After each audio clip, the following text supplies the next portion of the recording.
welcome to my experimentary performance video. My name is Zafer Okay. For the question 1, we were asked when open circuit test is applied, the phasors of A, B, C draws different currents, and why would be the reason for this situation? I think it's because of several different reasons, but to narrow it down, I thought that everything up to core is windings, and the type of material used in winding are similar, exactly same. So I thought that maybe differences in the core that is used in the transformer. And if we do the following analysis, we know the power is proportionally linked to voltage multiplied with current, and we know that the currents are 10 milliamp, 20 milliamp, and 100 milliamp.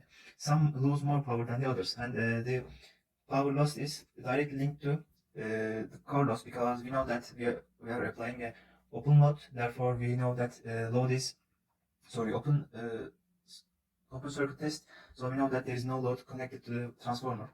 So we know that the energy lost is in the core. To give examples, maybe one side is laminated core, therefore we have less eddy current, and the other one is smaller cross section area. Therefore, when we maybe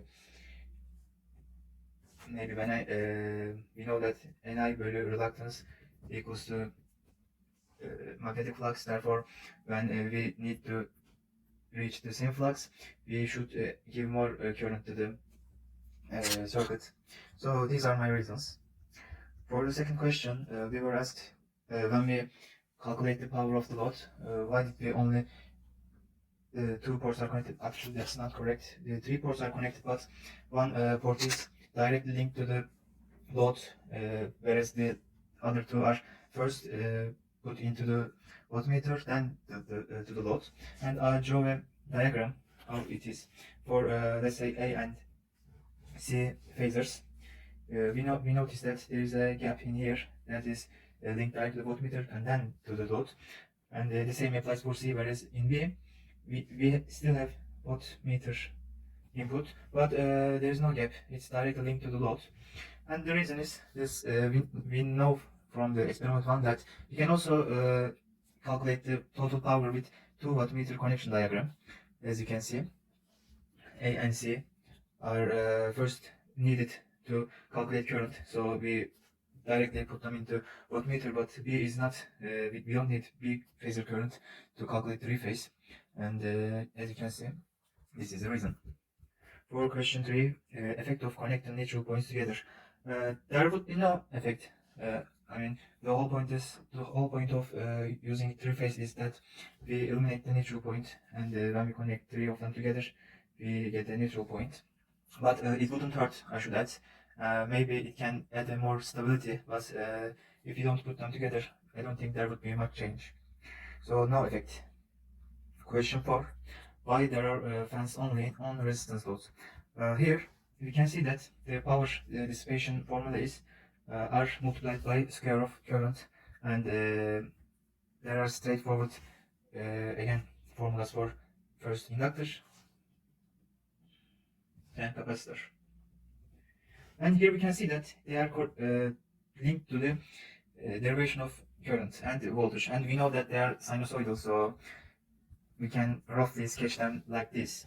And if we look at them, we can see that their total power dissipation over a whole period is equals to 0. Therefore, we can think of them as voltage storing, then immediately voltage dissipating elements, and this is leading to the following conclusion that they don't dissipate power, they merely exchange it with source. Maybe I should add they have some AC resistances, but compared to the resistance load, they are very similar, so we don't need to cool them with the external cooling system. But when we look at the power dissipation of the resistance, we notice that it is resistance multiplied by current square, and as the time goes, we know that current is again sinusoidal. But also we know that when there is a square on them, the negative side doesn't matter anymore, and it behaves like the positive, it behaves like a positive. So therefore we always have power dissipation, and this causes components to get hot and possibly be damaged in the long run. So we need to cool them constantly to have a functional system. For question 1, and this is the last question, we know that first condition, in the first position we have two resistances and two inductances connected together in a parallel manner, and later we change it to again two resistors, but this time we have three inductors in parallel, and we know that the power dissipated is changes from 432 to 467, roughly 35 volts increase, and I think this is due to the load impedance. When we connect another resistance together, we can say that the equivalent inductance is L divided by 2, whereas when we connect the three of them parallelly, they become L divided by 3. And this causes overall load impedance to decrease, and this phenomenon leads to the mean current to increase and the power factor to decrease, because now we have less inductance. And when we look at the power dissipation formula, we have voltage, current, and their phase difference. And I also should mention, in this experiment we kept primary voltage constants, therefore this has no effect. But above we mentioned that current increases, therefore power increases as well.